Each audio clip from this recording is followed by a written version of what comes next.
પલમાં જઈને પૂગતા એવા પવન હતા જો પાસ, ખેલ ખાંડાના ખેલિયો જાજર જોગીદાસ. જોગીદાસ ખુમાણ.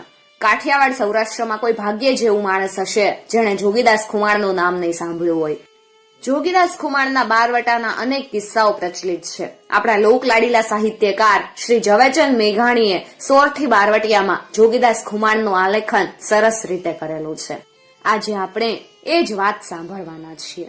નાંદોડી ગાળીમાં બે માણસો વાતો કરી રહ્યા છે. વેરડીથી ગેલા ખુમાણનો દીકરો સરસઈથી ભાણ ખુમાણ, આંબરડીથી જોગીદાસ ખુમાણ, એમ હાદા ખુમાણના દીકરા આજ બારવટું ખેડતા ખેડતા થોડોક વિસામો લેવા માટે ભેળા મળીને નાંદોડી ગાળીએ ભૂતાસણી રમે છે. કોયલને ટવકે કોઈ આંબેરણ ગાજતું હોય એમ શણાયોના ગહેકાટ થાય છે. બરાબર એ જ વખતે એક અસવારે આવીને નિસ્તેજ મોએ સમાચાર દીધા કે બાપુ હાદો ખુમાણ ઘૂઘરાળે દેવ થયા. બાપુ દેવ થયા? બાપુને તો નખમાય રોગ નહોતો ને? બાપુને ભાવનગરની ફોજે માર્યા. દગાથી? ભાગતા ભાગતા કે ધીંગાણે રમતા? ધીંગાણે રમતા. કેવી રીતે? ફોજે ઘૂઘરાળાની સીમ ઘેરી લીધી. બાપુથી ભાગી નીકળાય એવું તો રહ્યું નહોતું. એના મનથી તો ઘણી એવી ગણતરી હતી કે જીવતો જલાઈ જાવ અને ફોજનો પણ બાપુને મારવાનો મનસૂબો નહોતો. જીવતા જ પકડી લેવાને હુકમ હતો, પણ આપણા ભૂખતા ચારણે બાપુને ભારે પડકાર્યા. વાડીએ બાપુ હથિયાર છોડીને હાથ કડી પહેરી લેવા લલચાઈ ગયા. એ વખતે ભૂપતે બાપુને બિરદાવ્યા કે એલા આલા ખુમાણના પુત્ર હાદા ખુમાણ 100 વારતો તો શિહોર ઉપર તૂટી પડી ગોહિલપતિની લાજ લઈ આવેલ છો. આજ શું તારા હથિયાર મેલીને શત્રુઓને કબજે જાઈશ? આવા બિરુદ દઈ બાપુના રૂવાડા બેઠા કર્યા અને બાપુ 112 વર્ષની અવસ્થાએ એક જુવાનની જેમ જાગી ઉઠ્યા. એણે હાકલ કરી કે ભૂપતા ફોજને હવે સાદ કઈ ઝટ. ભૂપતે સાદ કર્યો કે ભાઈ ફોજવાળાઓ, આયરો તમારો બાપ, આવો ચાલી લ્યો. ફોજને આંગળી ચીંધાડી બાપુ બતાવ્યા અને એકલે પંડે બાપુ ધીંગાણે ચડી જન્મારો ઉજળાવા માંડ્યા. હામી છાતીએ લડીને ફૂલધારે ઉતર્યા. બસ ત્યારે જોગીદાસ બોલી ઉઠ્યો, પૂરે ગટપણે આપણો બાપ ફૂલધારે ઉતરી ગયા એ વાતના તે કાંઈ હોગ હોતા હશે? એના તો ઉજવડા કરાય, માટે હવે તો મોકળે મને 8 શણાયું જોડેથી વગડાવો. પણ બાપા, કાસદિયાએ કહ્યું. બાપુનું માથું કાપીને ફોજ ભાવનગર લઈ ગઈ. જોગીદાસના આખા શરીર ઉપર સમસમાટી ચાલી ગઈ. બાપ જેવા બાપના મહામુલા માથાના બુરા હાલ સાંભળતા એનો કેળો હળગી ઉઠ્યો, પણ ના હિંમતનું વચન કાઢવાનો એ વખત નહોતો. નાનેરા ભાઈઓની ધીરજ ખૂટવાની ધાસ્તી હતી. એ કારણથી પોતે મનની વેદના મનમાં સમાવીને કીધું, હશે બાપ, ભાવનગરની આખી કચારી બાપુ જીવતે તો બાપુનું મોઢું શી રીતે જોઈ શકત? ભલે હવે હાવજના મોને નિરખીને જોતા.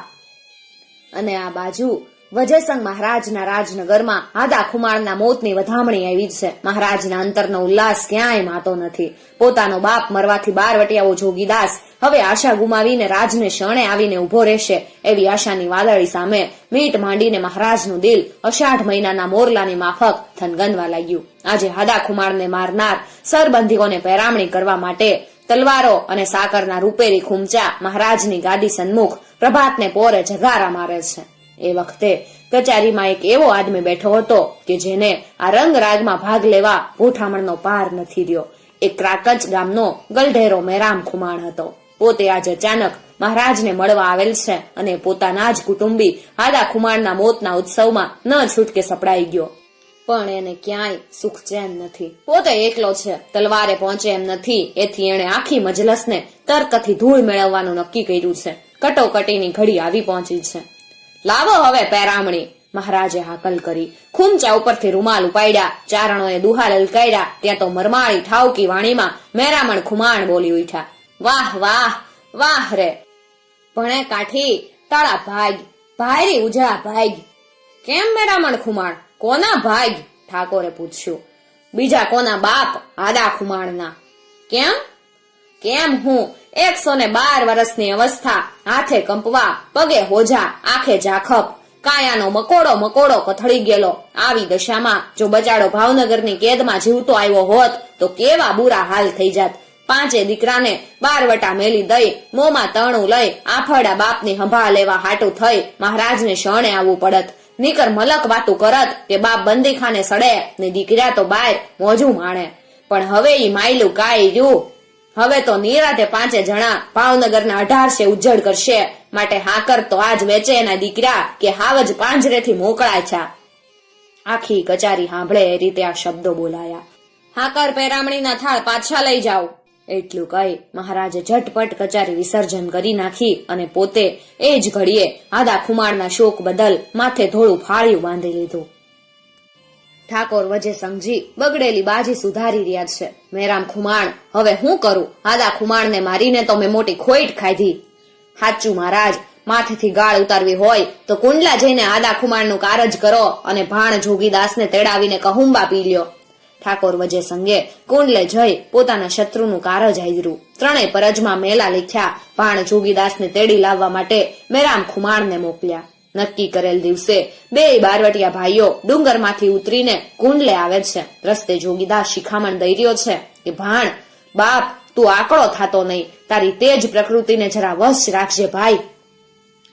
કુંડલાના દરબારગઢમાં આવ્યા ત્યાં દાયરો ઉભો થઈ ગયો. જોગીદાસે પૂછ્યું, ક્યાં છે મહારાજ? મહારાજ તો નદીએ સરાવે છે. મહારાજ પોતે સરાવા ગયા છે? હા આપા. બંને જણાએ ઘોડીઓ નદીના આરા તરફ લીધી. કાંઠે આવતા તો આગેથી ઠાકોર વજેસંગને દેખ્યા. મૂછો પડાવીને મહારાજ રામઘાટ ઉપર સરવણું કરે છે. જો ભાણ, જોઈ લે બાપ, બાપ તો તારો ને મારો મર્યો અને મૂછું બોડાવી છે ભાવનગરના ઠાકોરે, આપણા દુશ્મને. આમ જો ખાનદાની, તું કે હું મૂછું પડાવી શકીએ એમ છે? કાઠીઓ ક્યારેય મૂછો પડાવતા નથી, રાજપૂતો પડાવે છે. ત્યાં તો ઠાકોરને સમાચાર પહોંચ્યા. ઊંચું જોયું. બંને બારવટિયા સામે નજર કરીને ઠાકોરે મોં મલકાયું. જાણે મોટેરા ભાઈ હોય એટલું હેત પાથરી દીધું. ઉઠો ઉઠો મહારાજ, હવે બાકીનું મને સરાવા દ્યો. આપે તે અવધિ કરી.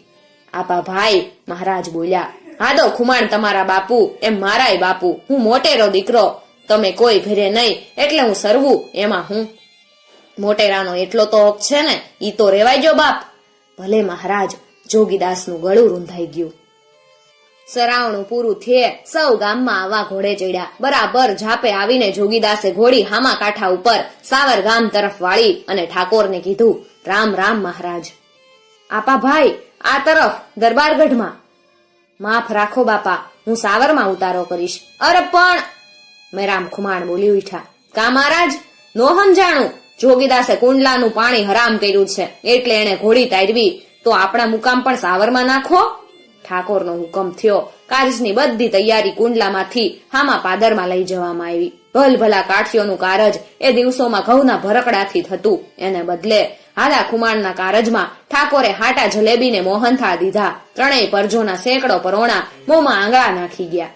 કેવળ કાકરજનો મેરામ ખુમાણ ઠાકોરની કરામત ઓળખતો હતો. એણે મનમાં ને મનમાં કીધું, વાહ ઠાકોર, રૂપાની થાળીને સોનાની પાળી, કલેજા ચીરે તોય મીઠી લાગે.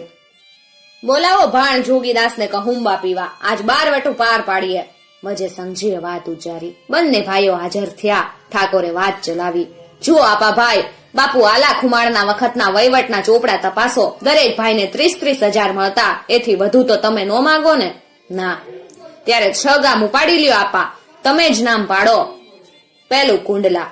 કુંડલાનું નામ પડતા જ મહારાજનું મોં ઉતરી ગયું. મહારાજે માથું ધૂણાવ્યું. આપા, કુંડલા તો નહીં, કુંડલા લેવામાં દરબારને ભારી દાખલો કરવો પડ્યો છે. ઠેઠ રાજુલાથી તોપખાનું ઓરડાવ્યું. એમાં નેસડીના મૂળા પટેલના 40 ધાંધા તૂટી ગયા. એના બદલામાં એને આખું જૂનું સાવર દેવું પડ્યું. માટે કુંડલાના સિવાય બીજું ગમે એ ઠીક પડે ઈ ગામ માગી લ્યો. પેલા કુંડલા, પછી બીજું ખપે. કુંડલા મેળા મોર તો નાવલીનું પાણી નો ખપે મહારાજ. આપા, 6 નહીં 7 માગો, 8 માગો, પણ કુંડલાની વાત પડતી મેલો. મહારાજ, 6 ને બદલે ભલે 5 આપો, પણ કુંડલા તો પેલા. એ નો બને આપા. તો રામ રામ ઠાકોર.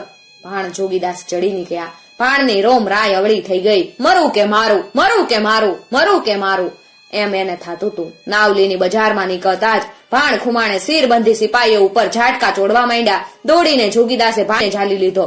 હા હા ભાણ, હામી તેગ ખેંચે એને જ મરાય. બાપડા નિર્દોષને માટે આ હું કરી રહ્યો છો? ગોખમાં ઉભેલા ઠાકોર ભાણની આ કોળાય જોતા હતા. એણે પોતાના શીરબંધીઓને ત્યાંથી હાકલ કરી. ખબરદાર, બારવટિયાને કોઈ આજ સામે ઘા ન કરજો, ભલે આપણા 100 ખૂન થઈ જાય. જોયું ભાણ? આ ઠાકોર વજેસંગ. બારવટિયા ચાલી નીકળ્યા. દાદા ખુમાણના કારજ વિશે એક બીજી વાત પણ પ્રચલિત છે એમ ઝવેરચંદ મેઘાણી નોંધે, અને એ વાત પછીના વિડીયોમાં કરશું. મિત્રો, આવી જ બીજી લોક સાહિત્યની વાતો સાંભળવા માટે ચેનલને જરૂરથી સબસ્ક્રાઇબ કરી અને સાથે આપેલું બેલ આઇકોન પ્રેસ કરજો, જેથી આવનાર નવા વિડીયોઝની નોટિફિકેશન સૌથી પહેલા તમે મેળવી શકો.